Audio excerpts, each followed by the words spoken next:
At dahil meron tayong mga nandirito sa mga unang pagkakataon o maaaring pangalawa o tatlo at hindi nyo nasubaybayan ang mga pag-aaral natin sa Aklat ng Levitico na siyang ating series sa umaga, ipapaalala ko lang, babalik-aral tayo na tinalakay natin ang tatlong mahalagang usapin sa ating pag-aaral ng Aklat ng Levitico. Ito'y tungkol sa pagsamba, sapagkat ang Aklat ng Levitico ay may kinalaman sa pagsamba. Tinignan din natin ang usapin ng kabanalan ng Diyos, sapagkat yan na ang napapaloob sa Aklat ng Levitico, ito'y tungkol sa kabanalan ng Diyos.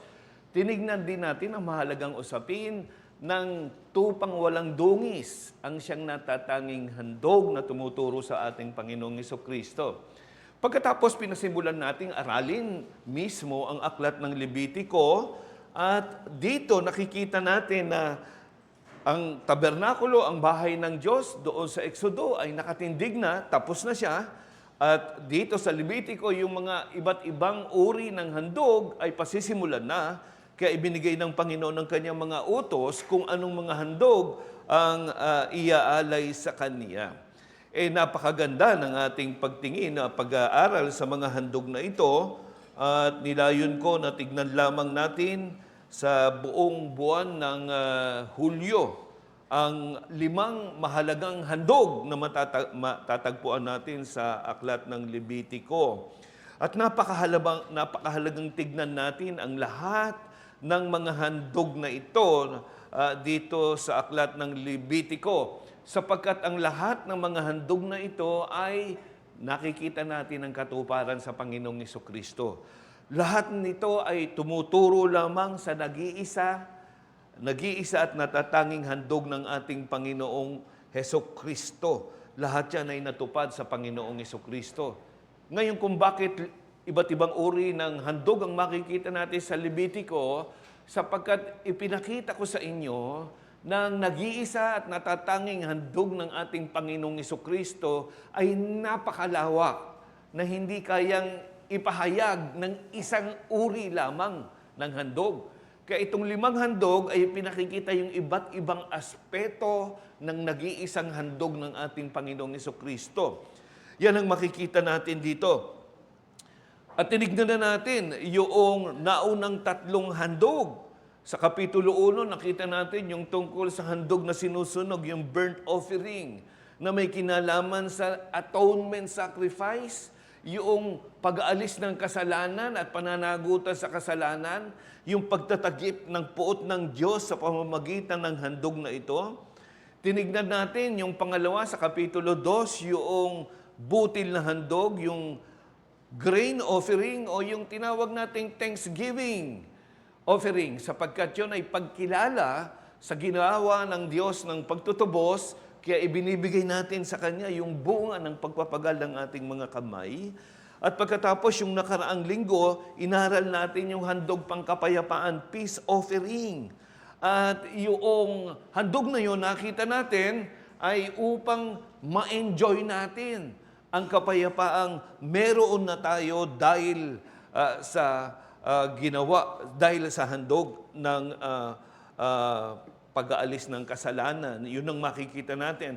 Tinawag din natin yung fellowship meal, kasi napakaganda ng larawan ng pagsasalo-salo doon sa peace offering ng Panginoon, ng mga saserdote, ng mga naghandog ng handog na ito. Merong fellowship, may pagsasalo-salo.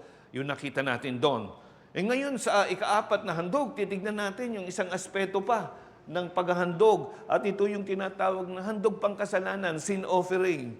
Ano ba pagkakaiba nito? Yun ang gusto nating tignan. Anong kaibahan ng sin offering doon sa naunang 3 handog? At paano ito tumuturo sa Panginoong Hesukristo? Yun ang layunin natin ng pag-aaral sa mga iba't ibang mga handog na ito. Ngayon, 3 bersikulo lang ang babasahin ko sa inyo, katulad ng ginagawa ko, yung mga nauunang bersikulo lang, sapagkat yung laman ng buong Kapitulo 4 ay ipinapaliwanag na sa unang mga bersikulo. Basahin ko sa inyo. Levitico Kapitulo 4, 1 hanggang 3 lamang ang babasahin ko sa inyo. Kung may Biblia kayo, ay buksan ninyo, babasahin ko sa inyo sa wikang Tagalog. Magsisimula tayo sa versikulo 1 at ito pong sinabi sa atin, nagsalita ang Panginoon kay Moises na sinasabi, sabihin mo sa mga anak ni Israel, kapag ang isang tao ay nagkasala ng hindi sinasadya, sa alinman sa mga iniutos ng Panginoon tungkol sa mga bagay na hindi dapat gawin at nakagawa ang alinman sa mga ito. Kapag ang pari, bilang isang halimbawa ng pagkakasala, na binuhusan ng langis ang nagkasala at nagbunga ng pagkakasala sa bayan, ay maghahandog siya sa Panginoon ng isang guyang toro na walang kapintasan bilang handog pangkasalanan dahil sa nagawa niyang kasalanan. Yun po ang makikita natin dito. Manalangin muna ulit tayo, hingin natin ang tulong ng Panginoon sa ating pag-aaral.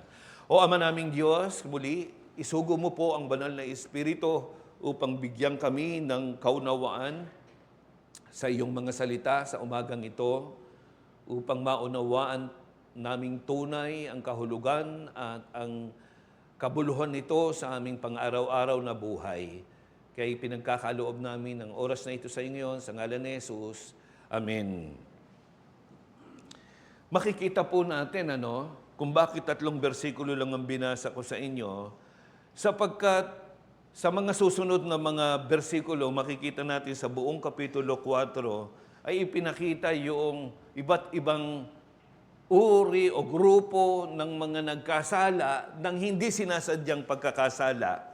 Mula doon sa kasalanan ng mga pare, ng mga saserdote, mula doon sa mga elders, sa mga tagapanguna, mula doon sa buong community na nagkasala, at sa bawat common tao, common people, lahat yon sila na mga nagkaroon ng pagkakasala na tinawag na di sinasadya. Sinasabi sa atin, kailangan ng paglilinis mula sa kasalanang iyon. Lahat, walang exempted, na binanggit doon. Sa makatuwid, lahat ng tao ay kinakailangan, lahat ng mga nangahandog ay kailangan ng paglilinis mula sa kasalanan. Mapapansin din natin, iba't ibang uri ng hayop ang inihahandog bilang handog pang kasalanan. Doon sa versikulo 3, matutunghayan ninyo doon ng isang toro. Sinabi doon, maghahandog sa Panginoon ng isang guyang toro. Doon sa versikulo 23, isang kabing. Doon sa versikulo 32, isang kordero, isang tupa ang ihahandog. Iba't ibang uri na handog sa mga bawat grupo na nagkasala sa Panginoon. At lahat ng iyon ay tinawag na handog pangkasalanan. Versikulo 3, versikulo 14, versikulo 21, 24, 29, at 32. Lahat ng mga handog na ito ay tinawag na handog pangkasalanan. Ngayon, pag tinignan natin uli yung requirements at yung proseso, pareho din. Yun ang makikita natin doon sa ibang mga handog. Kailangan ang handog ay walang dungis. Yun ang unang requirement. Walang dungis na handog. Hindi pwedeng may dungis. Pangalawa, ang ihahandog dito ay pwedeng babae at lalaki katulad ng handog pangkapayapaan. At makikita natin, ang kabuluhan nito ay upang ipakita ang pagkakaiba doon sa burnt offering, sa handog na sinusunog, na ang tanging pwedeng ihandog ay isang lalaking hayop na ihahandog. Dito pwede ring babae at lalaki, makikita natin dito. At pagkatapos din ay makikita natin na yung proseso. Ang gagawin, una sa lahat, yung mananamba na maghahandog, ipapatong niya ang kanyang kamay, mabigat na patong sa ulo ng hayop na isasakripisyo, na yung kabuluhan niyon ay inililipat ang lahat ng kanyang kasalanan at pananagutan doon sa hayop Natitindig para sa kanya yung kanyang pakikiisa doon sa hayop na ihahandog, makikita natin yon. Pangalawa, papatayin yung hayop. Pangatlo, makikita natin na yung dugo ng hayop ay ibubuhos doon sa altar bilang ritual ng pag-aalis ng kasalanan sapagkat kung walang pagbubuhos ng dugo, walang pag-aalis ng kasalanan. At yung pang-apat, makikita natin, ay susunugin bilang isang handog na may masamyong amoy sa Panginoon, handog na tinatanggap ng Diyos. Pareho yun. Makikita natin yung proseso niyan. Ngayon, makikita natin yung main difference dito. Yung malaking pagkakaiba sa handog pangkasalanan ay doon sa uri ng kasalanang nagawa upang ihandog ang handog pangkasalanan. Dito, makikita natin dito. Sa ating pag-aaral, bakit una yung handog na sinusunog, yung burnt offering? Sapagkat ang burnt offering, yun ang pinaka-pundasyon, pinakabatayan ng lahat ng mga uri ng handog. Sapagkat doon, sa burnt offering, nandoon yung handog upang alisin ang kasalanan, pananagutan sa kasalanan, at upang matakpan ang ampot ng Diyos doon sa naghahandog. Yun yung makikita natin doon sa burnt offering o handog na sinusunog. Yung problema ng kasalanan, yung problema ng pananagutan sa kasalanan, yung problema ng poot ng Diyos ay doon napapaloob sa handog na sinusunog. Kung bakit, yun ang una sa lahat. Yun ang makikita natin dito. Yung grain offering, yun ay nakabatay doon sa burnt offering, yung handog na sinusunog. Kaya ka naghahandog ng grain offering ay bilang pasasalamat doon sa burnt offering. Kaya yung lahat ng iyong pinagtrabahuan, pinagpagalan, inihahandog mo sa Panginoon upang magpasalamat doon sa handog na sinusunog. Pangatlo, makikita rin natin na yung handog pangkapayapaan, nakabatay din ito doon sa handog na sinusunog. Sapagkat walang handog pangkapayapaan kung wala yung handog na sinusunog. Walang kapayapaan kung walang nangyari, naganap na pakikipagkasundo doon sa handog na sinusunog. Ngayon, makikita rin natin dito ngayon sa ika-4, yung handog pangkasalanan, nakabatay pa rin ito doon sa burnt offering, yung handog na sinusunog. Makikita natin na yung handog pangkasalanan, ito ay hindi upang tugunin yung problema ng kasalanan, alisin ang pananagutan, at takpan mula sa poot ng Diyos dahil sa kasalanan. Kung hindi tumutukoy ang handog pangkasalanan doon sa nananatiling kasalanan na nagagawa ng bayan ng Diyos. Kinakailangan pa rin silang malinisan, mahugasan sa nagagawa pa rin nilang kasalanan. Yun ang tinutukoy dito ng handog pangkasalanan. Kaya yung handog pangkasalanan, ito ay tumatalakay sa usapin ng mga nagagawa pa rin kasalanan ng bayan ng Diyos. Anong gagawin? Sila'y tinubos na, sila'y iniligtas na, pero nakakagawa pa rin sila ng kasalanan. Ang ngayon, kailangan nila ng sin offering. Kailangan nila ng handog pangkasalanan. Yun ang usapin na tinutukoy dito sa sin offering. Maaari nating tignan sa theological term na ginagamit natin. Ito yung persevering in holiness. O kaya ito yung tinatawag din nating progressive sanctification, yung nagtutuloy-tuloy at lumalagong pamumuhay sa kabanalan. Sapagkat hindi sapat na tayo'y napatawad na sa kasalanan. Kailangan tuloy-tuloy ang paglago natin sa kabanalan, sa buhay na paglayo sa kasalanan. Yan ang makikita natin dito sa handog pangkasalanan. Yung realidad ng nananatiling kasalanan na patuloy na bumabagabag sa mga mananampalataya pa rin. Anong gagawin doon? Ito, ang handog pangkasalanan. At kung makikita, papansinin natin, ang handog pangkasalanan, bawat handog may katumbas na pangako ng kapatawaran. Versikulo 26, versikulo 31, versikulo 35, merong kapatawaran. Kaya may peace offering, iniaalok nito, ibinibigay ang pangako ng kapatawaran sa bawat kasalanang nagagawa ng mga tao ng Diyos. Yun po ang ating titignan. May dalawang ang mensahe lamang para sa atin sa umagang ito ay si Kristo bilang ating handog pangkasalanan. Binibigyan tayo ng kasiguraduhan na tuloy-tuloy tayong lilinisin ng Panginoong Jesucristo mula sa ating mga kasalanang nagagawa pa rin hanggang makarating tayo sa kalwalhatian. Christ as the final sin offering assures believers of continuing purification of sins until we reach glory. Yun ang mensahe ng peace offering sa atin. Si Kristo bilang katuparan ng handog pangkasalanan ay nagbibigay ng kasiguraduhan ng paglilinis sa kasalanan hanggang humantong sa kalwalhatian tayo. Dalawang bagay ang gusto kong tignan natin dito. Mga kapatid, mahalaga ito. Una, tignan natin yung kalikasan o katangian ng handog pangkasalan, the nature of sin offering. And then, titignan natin yung kasiguraduhan ng kapatawaran na matatagpuan dito sa handog pangkasalanan. Ang kasiguraduhan ng kapatawaran ng kasalanan sa handog pangkasalan, the assurance of forgiveness in the sin offering.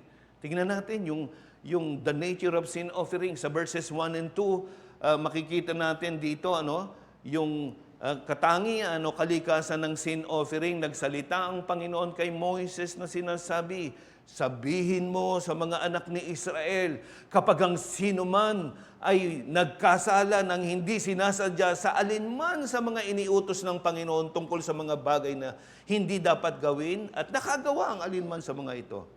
Kapag ang pari na binuhusan ng langis ang nagkasala at nagbunga ng pagkakasala sa bayan,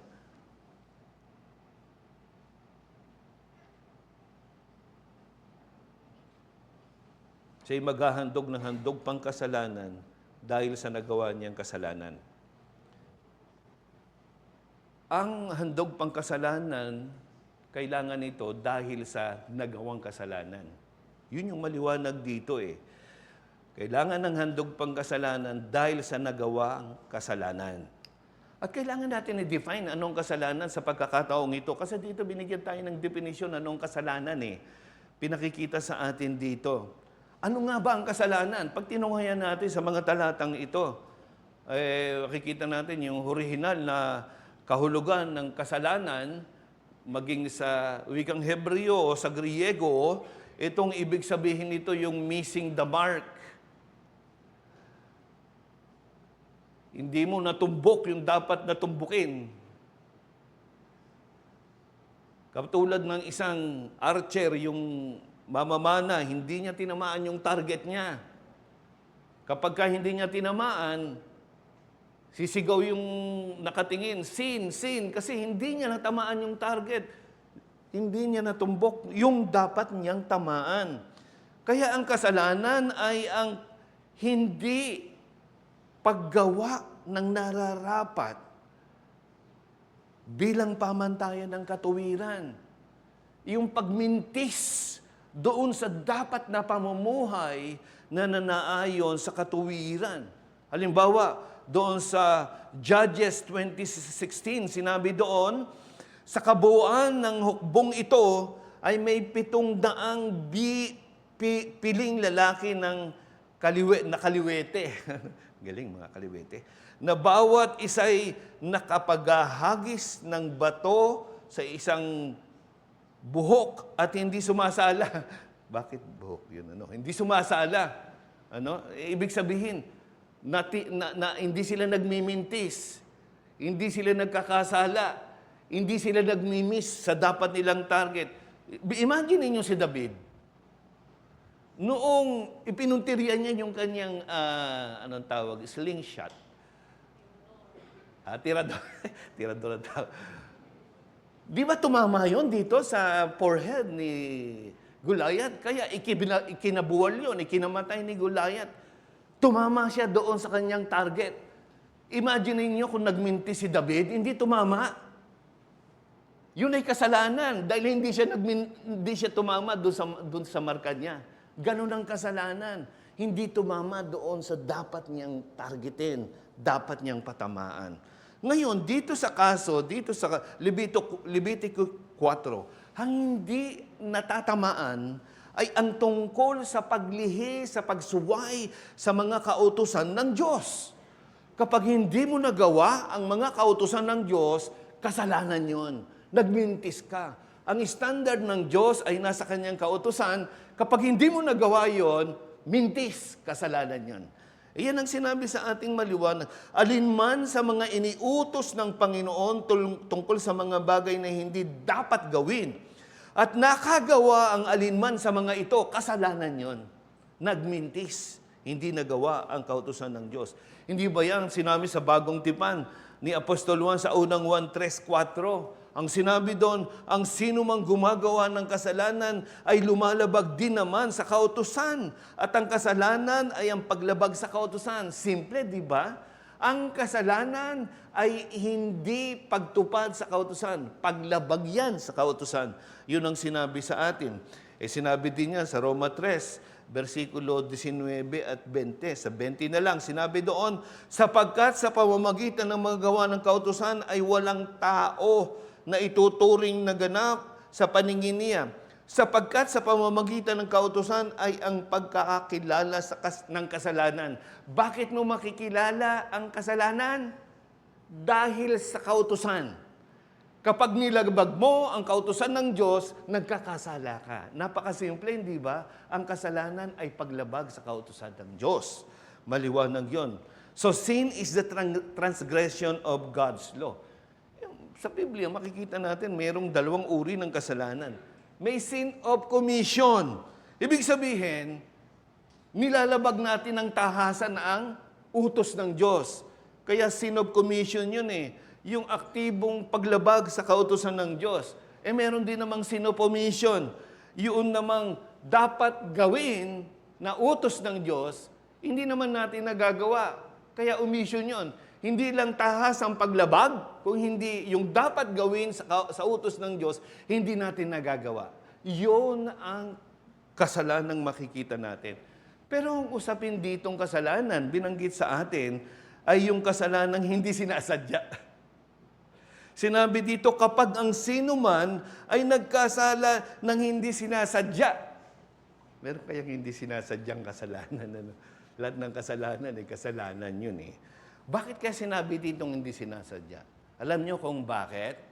Sapagkat ang taong tinubos, hindi na niya sasadyaing magkasala. Hindi na niya buhay yung sumadyang magkasala. Hindi niya na intensyong gumawa ng kasalanan. Walang tunay na mananampalataya na sinasadya niyang magkasala. Yun yung makikita natin. Sapagkat ang ebidensya ng tunay na pananampalataya ay ang pagtanggi sa tahasang pagkakasala. Alam nyo, doon sa may babala sa Bagong Tipan kung babasahin natin dito sa Hebreo 10, buksan ninyo sa inyong Biblia, sa Hebreo 10, versikulo 26, sinabi sa atin doon, sapagkat kung sinasadya nating magkasala, teka muna, kausap niya dito mga mananampalataya. Kaya may babala. Kung mananampalataya ka at sinasadya mo magkasala, sinabi dito, matapos nating tanggapin ang lubos na pagkakakilala sa katotohanan, ay wala nang natitira pang alay para sa mga kasalanan. O hindi na mamamatay si Kristo ulit sa cross para iligtas ka kung ikaw ay nagtutuloy na sa kasalanan. Itinanggi mo ang ginawa ni Kristo kung nagtutuloy ka ng sinasadyang kasalanan. Versikulo 27, kundi isang kakilakilabot na paghihintay sa paghuhukom at isang naglalagablab na apoy na tutupok sa mga kaaway. Ang isang taong sinasadya niyang magkasala, tinanggi niya na si Kristo, at wala nang naghihintay pa sa kanyang pag-asa kung hindi ang hatol ng Diyos. Kaya yun yung isang babala. Kaya ang tanong sa atin, ikaw ba? Sinasadya mo bang magkasala? Kapag sinasadya mo yan, tanungin mo ang sarili mo, baka hindi ka pa tinubos. Hindi ka pa nakaranas ng pagliligtas ng Panginoon. Yan yung makikita natin. Ano bang ibig sabihin nga ng hindi sinasadyang kasalanan? Alam niyo, ang ugat nito ay doon sa salitang Hebreo na ginamit dito na unintentional, hindi sinasadya, ay doon sa naligaw ng landas. Yun yung makikita natin. Nalihis sa dapat lakaran.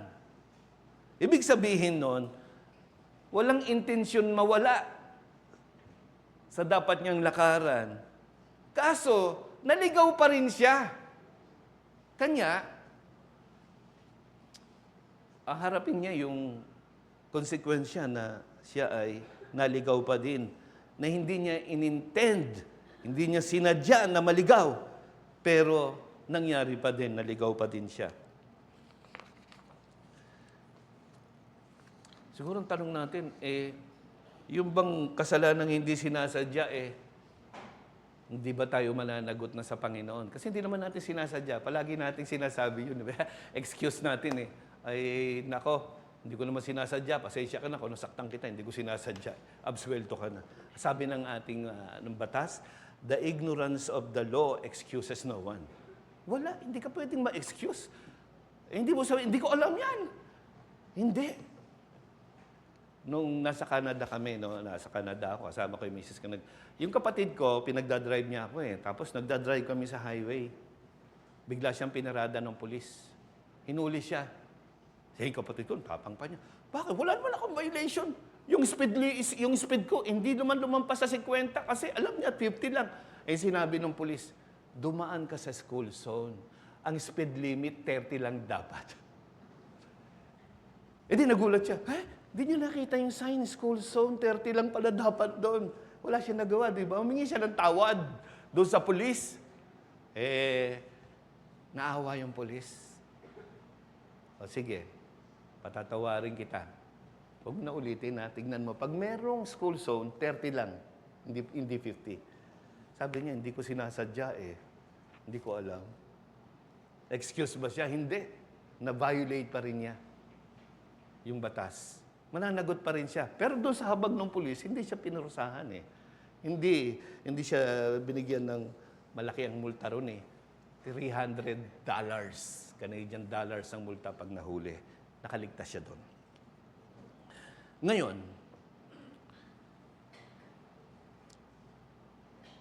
pwedeng ganun yung nature ng hindi sinasadyang kasalanan. Hindi natin inintend na gawin, pero nagawa pa rin natin. Hindi man natin alam, nagawa pa rin natin. Later on, nakita natin, kasalanan pala itong nagawa ko. And doon, nagigilty ka. Hindi mo alam, pero kasalanan pala, nagigilty ka ngayon. Anong gagawin sa ganon? Pero sa tingin ko, hindi yun mismo ang pakahulugan ng unintentional sin dito o yung kasalanang hindi sinasadya. Hindi ito doon hindi niya kasi alam, aksidente kaya niya nagawa yun, hindi naman niya sinasadya talaga. Kung hindi ito yung isang tao na nais niyang mamuhay ng matuwid, nang walang kasalanan, pero nagawa pa rin niya. Yun yung makikita natin.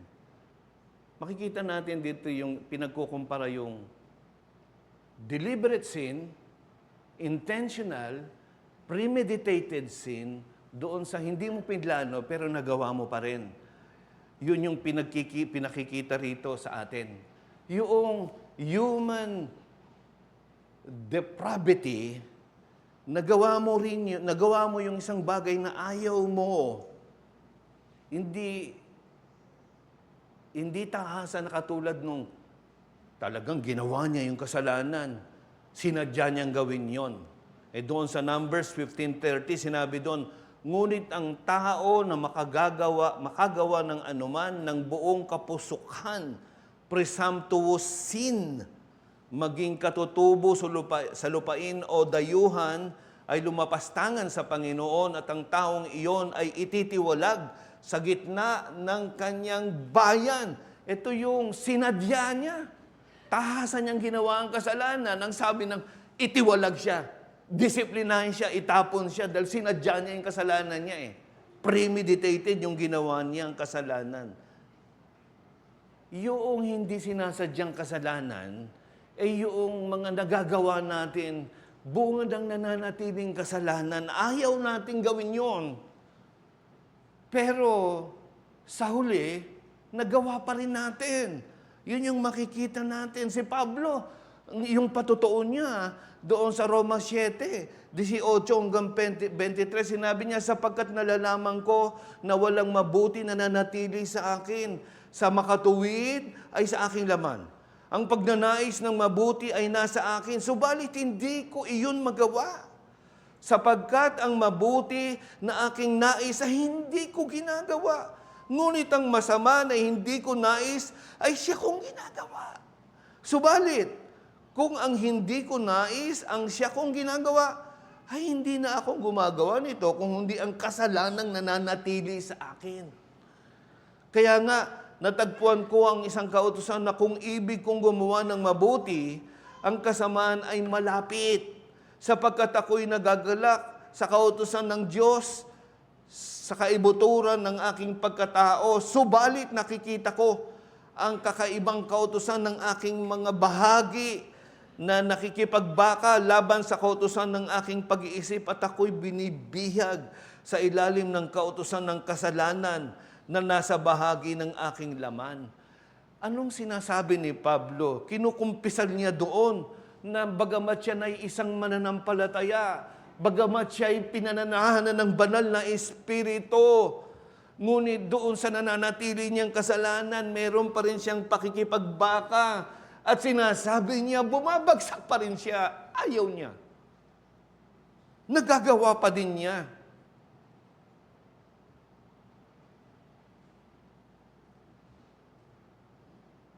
Yan ang kasalanang hindi sinasadya.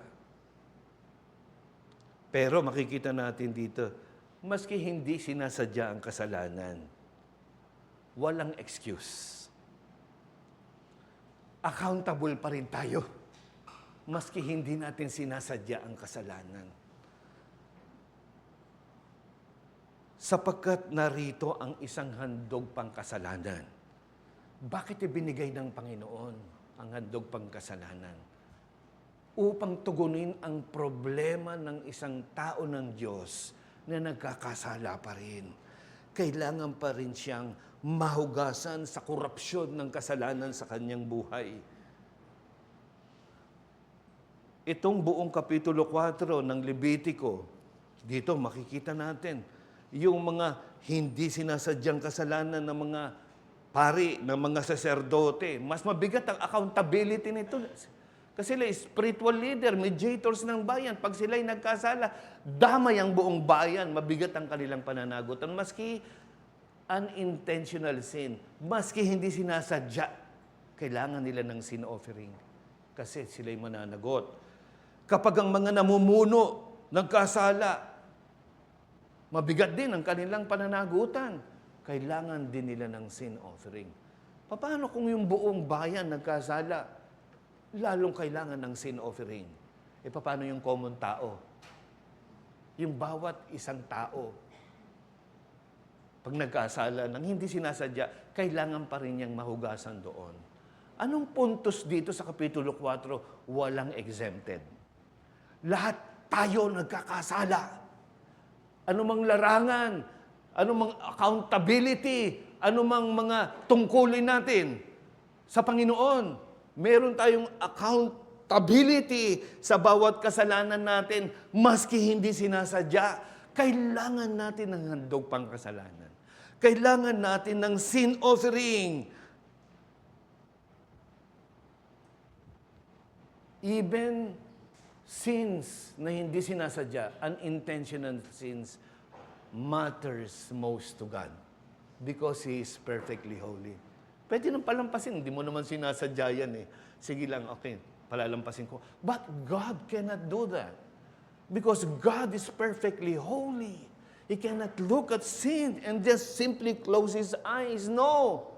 Sin is something that he hates, that is detestable, big or small, intentional or unintentional. That is sin before him. That is a violation of his holiness. And we need to ask for forgiveness doon sa mga kasalanang iyon. Isipin nating mabuti. Pinrovide ng Panginoon itong handog pang kasalanan upang tugunin yung nananatiling korupsyon dahil sa kasalanan sa ating mga sarili. Dito gusto kong ituwid yung self-righteousness. Hindi mo pwedeng sabihin na ako'y wala naman akong kasalanan, ako'y mabait naman, ako'y matuwid naman. No. No one is exempted. All of us, one way or the other, are guilty even of sins that are unintentional. Hindi sinasadya, guilty tayo dyan. Kaya bawat Israelita may provision ng handog pang kasalanan. Sinasabi sa bawat Israelita, makasalanan kayo. Nagkakasala kayo. No Israelite who does not need sin offering. No believer among us na hindi kailangan ng sin offering. You and I, we need sin offering. Handog, pangkasalanan. We need to be forgiven of all our sins, small or big, intentional or unintentional. Nananatili ang sinabi ni James chapter 2 verse 10, sapagkat sino mang tumutupad ng buong kautusan, subalit lumalabag sa isa, ay nagkakasala sa lahat. Wala eh. Sino kaya dito ang nakatupad ng lahat ng utos? Gusto kong pagbulay-bulayan nating mabuti ito. Ang Diyos ng Biblia, hindi ito isang Diyos na insensitive, idealistic, malupit na Diyos. Hindi siya yung Diyos ng Islam. Impersonal, insensitive, unconcerned of the people. Yung handog pang kasalanan, inihahayag nito yung lalim ng compassion, ng kahabagan ng ating Diyos. Yun yung makikita natin. Ang Diyos ng Biblia, naiintindihan niya na tayo'y produkto ng mundong bumagsak sa kasalanan. Alam niya that we are sinners through and through. That we are all totally depraved because of sin. Maski na yung mga tinubos, iniligtas niya na. Alam niya, sila pa din ay nakikipagbaka at makikipagbaka doon sa nananatiling kasalanan sa kanila. And God is fully aware. Kung siya ay makikitungo sa atin, ayon sa nararapat, ano kaya ang ibibigay ng Panginoon? Sa lahat ng kasalanan natin, kung ibabagsak niya yung kanyang hatol, poot ang babagsak sa lahat sa atin. But no, our God is the compassionate God. He sent His Son to be the sin offering for us. Every sin that we do, there is a solution. There is a remedy because He provided a sin offering for all of us. Yung kasalanan na sumisira doon sa ating pakikitungo, fellowship sa ating Diyos, merong handog pang kasalanan upang alisin ang sumisira ng malapit nating ugnayan sa Diyos. Alam mo naman natin, sa bagong tipan, napakalaki ng pribilehyo natin kay Kristo. Kasi hindi naman hayop yung ating inihahandog. Meron nang hinihandog sa cross ng Kalbaryo. Siya yung ating sin offering. Siya yung tumindig para sa atin bilang isang makasalanan. Siya yung tumindig upang tanggapin lahat ng kabayaran, poot para sa atin doon sa cross ng Kalbaryo. Siya yung ating naging sin offering. At siya yung ating sin offering upang patuloy tayong linisin niya sa ating mga kasalanan, mga kapatid. Ang sin offering na ipinrovide sa ating Panginoong Jesucristo, hindi ito parusa sa iyo, kapatid. Ito'y compassionate provision ng Panginoon. Kasi alam niya, magkakasala ka. One way or the other, you are going to commit sin. Intentional, unintentional, you are going to commit sin. But God gave His Son for us, the sin offering. Dito makikita natin, kay Kristo, ang bigat buong puot ng Diyos tinanggap niya dahil siya ang naging kahalili para sa atin. Para sa atin, yung ginawa niya, ang napakayamang habag ng kaligtasan ang para sa atin dahil sa kanyang ginawa doon sa krus, mga kapatid. Kausapin kita ngayon, kapatid ko. Maaring marami kang nirerespetong kasalanan sa buhay mo. Basahin mo yung aklat na respectable sins. Maaring yung nakasanayan mo na palagi mong ginagawa, pride, mayabang ka. Palagi lumalabas yan sa'yo. Pagsisinungaling, palagi mo nagagawa. Katamaran, palagi mo nagagawa. Palaaway, palagi mo nagagawa. At maaaring pagnanakaw, pangungupit, lahat ng yan, nagagawa mo pa din hanggang ngayon. Nai-entangle ka dito sa mga remaining sins na nirerespeto mo sa buhay mo. Pag na-realize mo, nagawa mo yon, you feel guilty. Maaring mga kasalanan na ignorant ka, hindi mo alam na nagawa mong kasalanan yun. And then later on, na-realize mo, kasalanan yung nagawa mo sa Panginoon. And then you also feel guilty. Remember this, you have a sin offering in Christ. Huwag mong kakalimutan yun. Hindi i-justify ang iyong mga nananatiling kasalanan, yung mga nirerespeto mo, kailangan mong immortify yan. Pero remember, there is a provision for you. There is a sin offering na magpapatawad, maglilinis sa iyo. Sana ang panalangin mo ay katulad doon sa mga awit. Buksan ninyo Psalm 19, 12 to 14. Ito dapat yung awitin mo. Idadalangin, sinong makakaalam ng kanyang mga kamalian? Patawarin mo ako sa mga pagkakamaling di nalalaman. Ilayo mo rin ang iyong lingkod sa mga mapapangahas na pagkakasala. Huwag mong hayaang ang mga iyon ay magkaroon ng kapangyarihan sa akin. Kung gayo'y magiging matuwid ako at magiging walang sala sa malaking paglabag. Naway ang mga salita ng bibig ko at ang pagbubulay-bulay ng aking puso ay maging katanggap-tanggap sa paningin mo. O Panginoon, ang aking malaking bato at manunubos ko. Sana yan ang idalangin mo sa iyong sarili. Sa maigsing paliwanag, tingnan nyo yung pangalawang katotohanan dito, yung kasiguraduhan ng kapatawaran. Verse 26, makikita natin, John, chapter 4, kita natin, sinabi diyan sa atin, sa huling bahagi, gayon, gagawin ng pari ang pagtutubos para sa kanyang kasalanan at siya'y patatawarin. Verse 31, makikita natin, doon sa huling bahagi, gayon gagawin ng pari ang pagtutubos para sa kanya at siya'y patatawarin. Verse 35, sa dako, gayon gagawin ng pari ang pagtutubos para sa kanya, para sa kanyang kasalanan na kanyang nagawa at siya'y patatawarin. Every time nababanggitin ang kasalanan, katumbas nun ang kasiguraduang may kapatawaran. The whole purpose of the sin offering is so that we can receive forgiveness for the sins that we commit.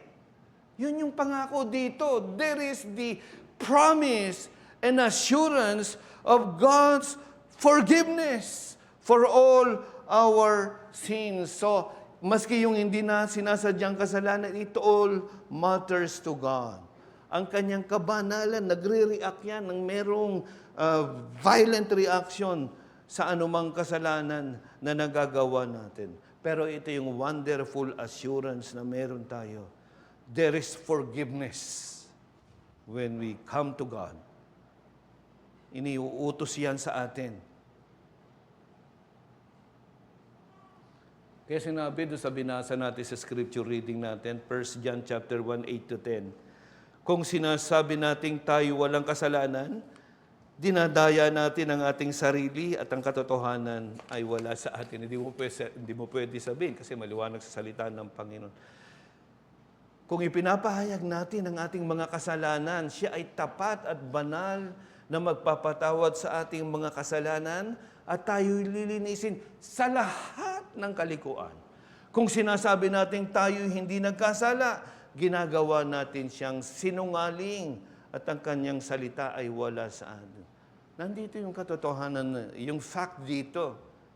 We all sin because we are all sinners by nature. Ang salita ng Diyos, maliwanag. Ang Diyos mismo, maliwanag yan na nagsasabi natin, we are all sinners. The reason why we commit sin is because we are all sinners. Promise, verse 9, when we confess our sins, He is faithful and just to forgive us of all our sins. Kaya yung peace offering, iniimbitahan lahat tayo niya, mga kapatid.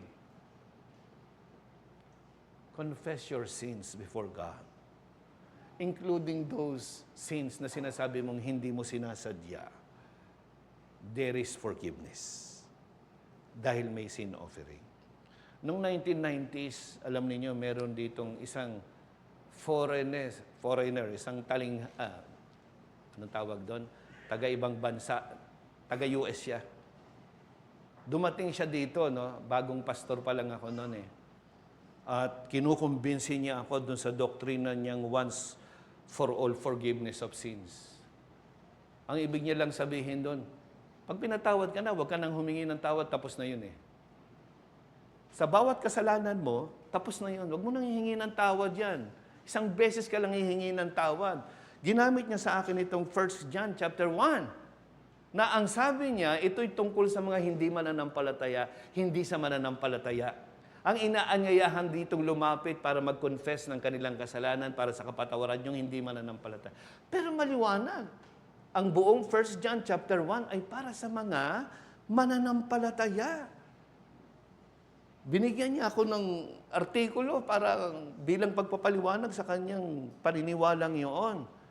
Totoo, alam niyo mga kapatid, lahat ng kasalanan natin sa nakaraan, sa kasalukuyan, hanggang sa hinaharap, bayad na lahat yon. Pero ang Diyos ay hindi nagbabago sa kanyang kabanalan.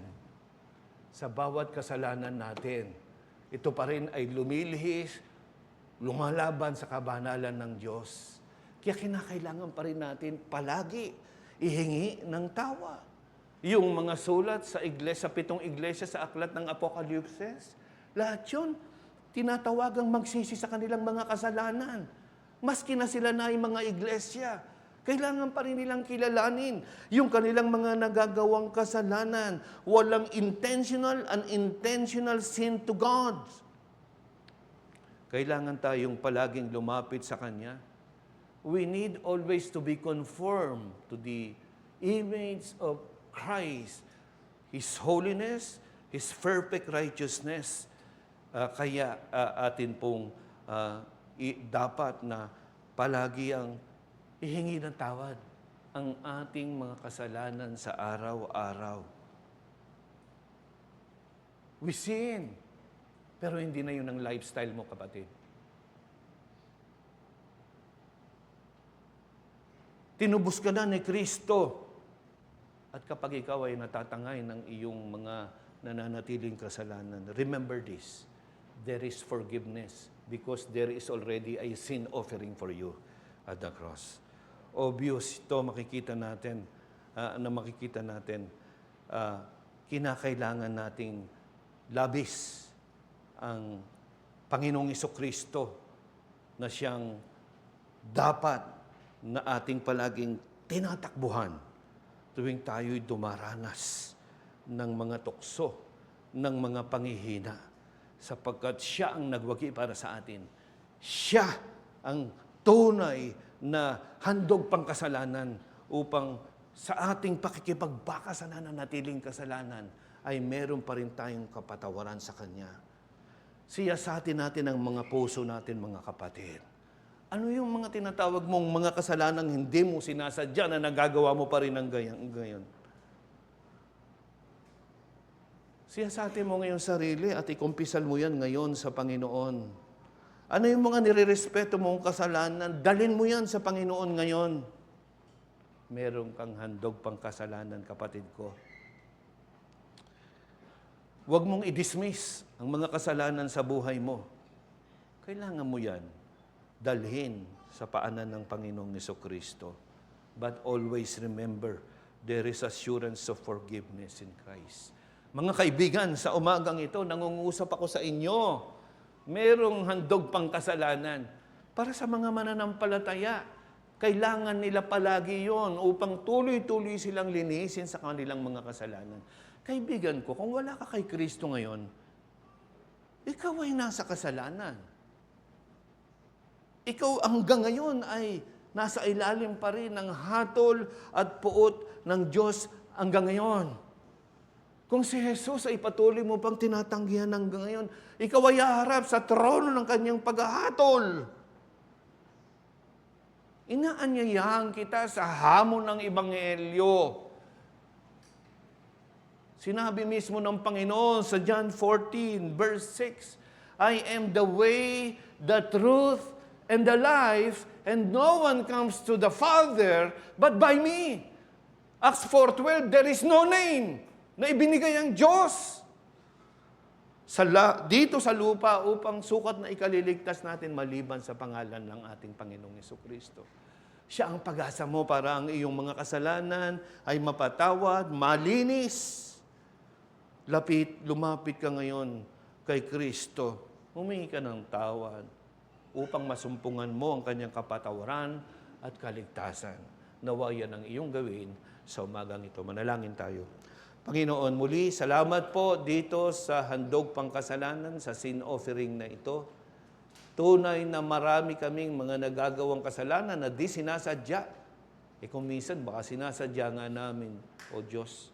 Pero salamat po na merong kaming handog pang kasalanan, ang aming Panginoong Jesucristo na siyang patuloy na nagbibigay ng kapatawaran sa aming mga sala. Huwag nawa naming abusuhin ito, Panginoon. Bagkos kami tuloy-tuloy na mamuhay ng malayo sa kasalanan. Kung meron kami mga kaibigan na nararito sa umagang ito, wala pa kay Kristo, kailangan nila si Jesus sa kanilang kapatawaran, sa kanilang kaligtasan. Kumilos ka, Panginoon, sa kanilang mga puso, iligtas mo po sila ngayon. Ito po'y dalangin namin sa ngalan ni Jesus. Amen.